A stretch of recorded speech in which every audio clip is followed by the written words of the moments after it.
It might just be like a situation where my body just kind of like is like, girl, it's too much. It's too much. I am at Natasha Smith's Grief Grows Here event with some amazing and beautiful women talking about how God helps us to heal and grow even in our grief. And everything was so beautiful and intentional. You can tell that the Holy Spirit was just in this place because all the messages just seamlessly tied together to meet us all where we were.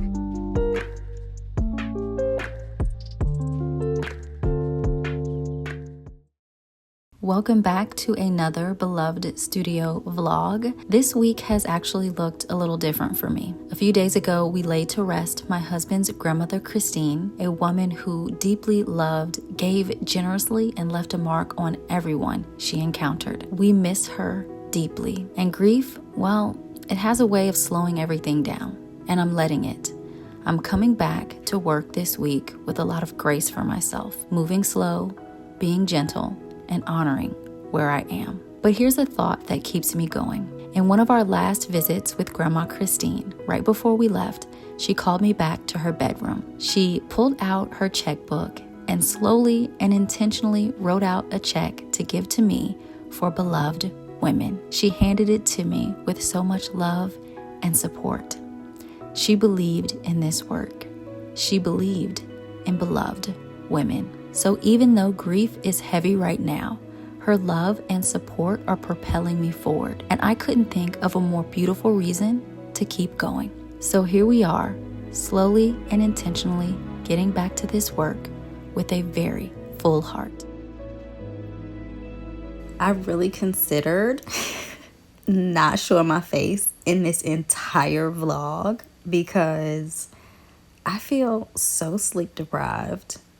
And this weekend, I got sick. Like, I was prepping the slides, getting ready to do my Bible study for Sunday. I woke up at 7 a.m. on Saturday, matter of fact, and was like, I'm going to finish these slides. I'm going to get everything ready. I'm going to print out handouts, all things. Spent most Saturday morning getting ready for it. Saturday night came, and I was like, my throat feeling a little dry.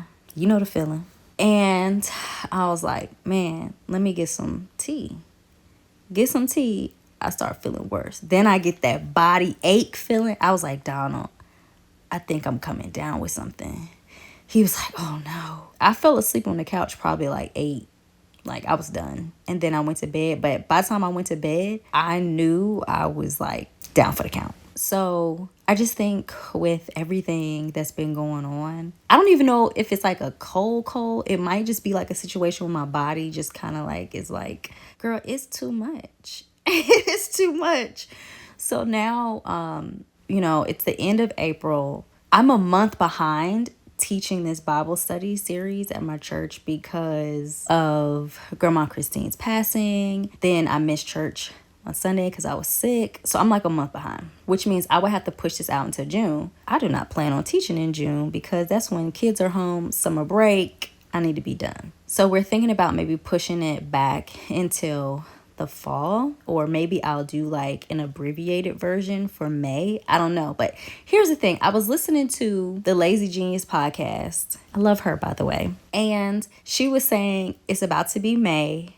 And, May is like crazy. It's like graduations and Mother's Day and like, all the end of year school activities. You think you're like, oh, it's the end of the year. Things about to calm down. No, they're about to speed up rapidly before they calm down. And here's the thing. I got one kid graduating elementary school.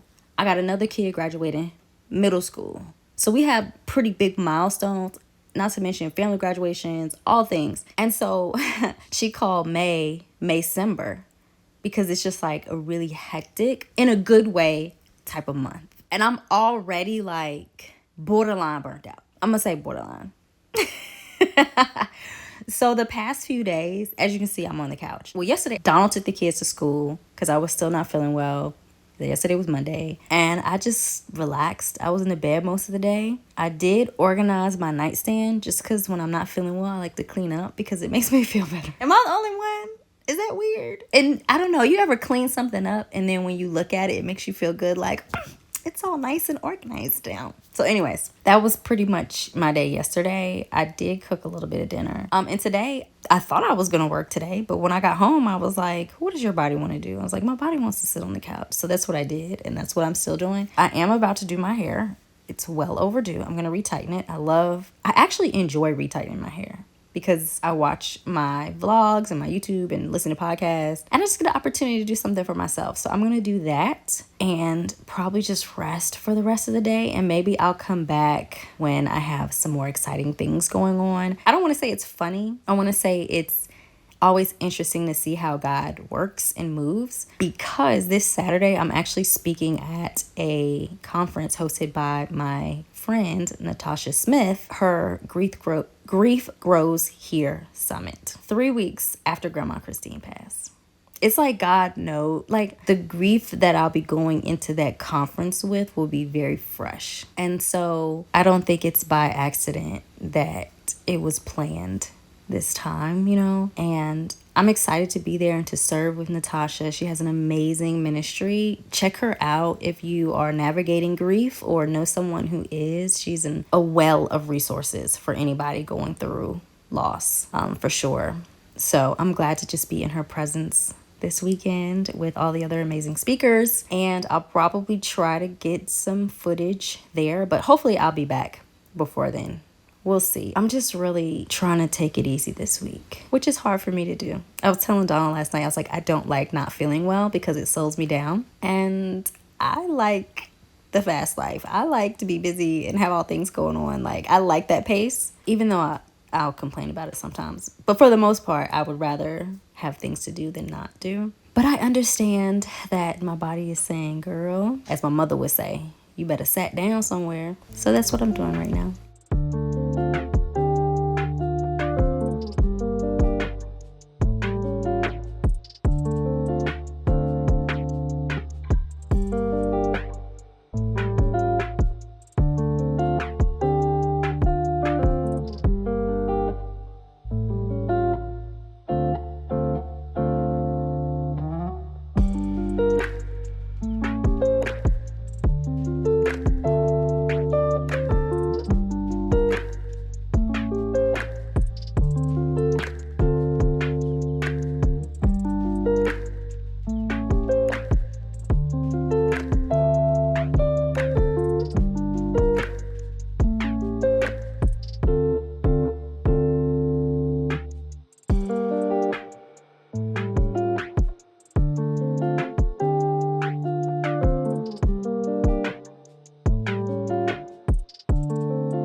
It is a completely new day. It is Saturday, actually. I don't normally vlog on Saturdays, and I hope you can hear me because I do not have my mic today. But I am at Natasha Smith's Grief Grows Here event. So honored to be here. Everything looks so beautiful. Up until today, I really did not do much this week. I was resting, retightening my hair, and I was so exhausted this week. Like, April took so much out of me. It was like every time I felt like I got back up, another wave of something came and like knocked me right back down. I am feeling better. That is good. But yesterday I was just like super exhausted. And so I just took this week to just rest.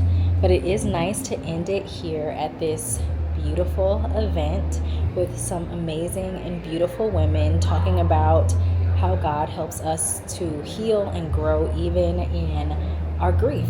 And this could not have happened at a more appropriate time for me. But my prayer is that I'm able to say something or encourage someone in any way, as they're on their grief journeys, as we probably all have been impacted by grief in some kind of way. Let me know below how maybe you have and how God's kind of helped you with your grief. And let's encourage each other in the comments. But I plan on taking you along with me today for this event, and I know it's going to be great.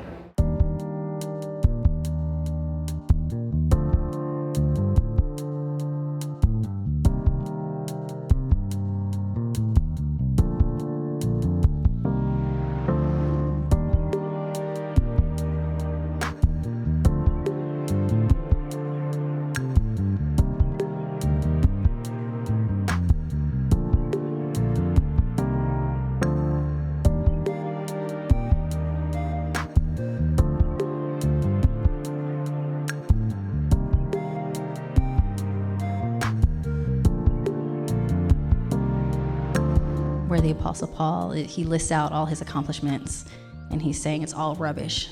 And he says, I want to know Christ. He says, and the fellowship of his suffering. And there is this growth that we experience with God in the dark that isn't the same as what we experience in the light. And it's not that we want to go through the dark, but when we do, God is with us to grow with us there. And we may not experience the fruit in that season. You may not see it right now, but 10, 20 years from now, you'll look back and be like, oh, I see what you were doing, God. Oh, that root is deep right there. Oh, this should have rocked me, but because of what God grew in me 10 years ago when I was grieving and I still decided to hold on to him, I can withstand this now. Okay, so we just wrapped up the summit, and it was amazing. There were workshop speakers. I was on the panel discussion, and then there were these like fireside chats, and we had a little bit of brunch to start everything off. And everything was so beautiful and intentional. You can tell that the Holy Spirit was just in this place because all the messages just seamlessly tied together to meet us all where we were. Yes, there were tears, but they were like so good and just like purifying and just really us being present in our grief. And it does not miss me that this event happened today, 3 weeks after Grandma Christine's passing, and just really having a rough week this week. And I was on the panel, and I can't remember exactly what the question was, but it was like, how are you processing grief as an entrepreneur, as a leader? And I'm like, well, there is the pressure to want to kind of rush through it. And you can talk yourself into it because there are people that are relying on me to show up and do my job. If I don't work, I don't get paid. You know, I don't have paid time off and things like that as an entrepreneur and content creator. But sometimes that overwork, that hustle is really just trying to run away from the grief. And I think I was kind of doing that a little bit. And so I kind of had to be honest about that. But how it just caught up to me this week and how I just kind of had to submit to it and just sit down. And this week was just kind of the bare minimum. And I know that God orchestrated this event to happen today after a week like that, to know, okay, Christina, I know you're speaking at this event, but you need it also. And it's just another one of God's signs that even in the dark, he's still with us. I met some amazing women, so excited to connect with them outside of the event. I think there will be a recording. I'll give you more information about that. And I got some really cool books. These are books from the ladies that were also on the panel with me. And so I got some of them signed. So that was really nice. And y'all, so because I was like a speaker, a panelist, there was a green room in the back that we could go to. I've never like been to an event where I was like invited to the green room. That was like kind of a big deal for me. I was like, what, girl, me, little old me? So I appreciate Natasha for that. Thank you for giving me that experience. And everybody got like these gift bags that say grief grows here and so does hope. And there was like water, tissue. So I love this. It's a little thank you note. And there are seeds in here, so we can plant it and it will grow wildflowers. So I'm gonna try it. We're gonna take this back to the Beloved Studio. We're gonna plant this and we're gonna see it grow. And I think that was really the theme throughout this summit, is that good things can still grow in grief. Joy, hope, light can still grow in grief. And even when you feel like you're in the dark, that's when some of the deepest growth happens. And just because you can't see it doesn't mean it's not happening. And that was a really encouraging message for myself this weekend. And so I know this vlog was a lot different than normal, but I appreciate you journeying with me this week. I'm going to end the vlog here, and thanks so much for watching, and I'll see you next time.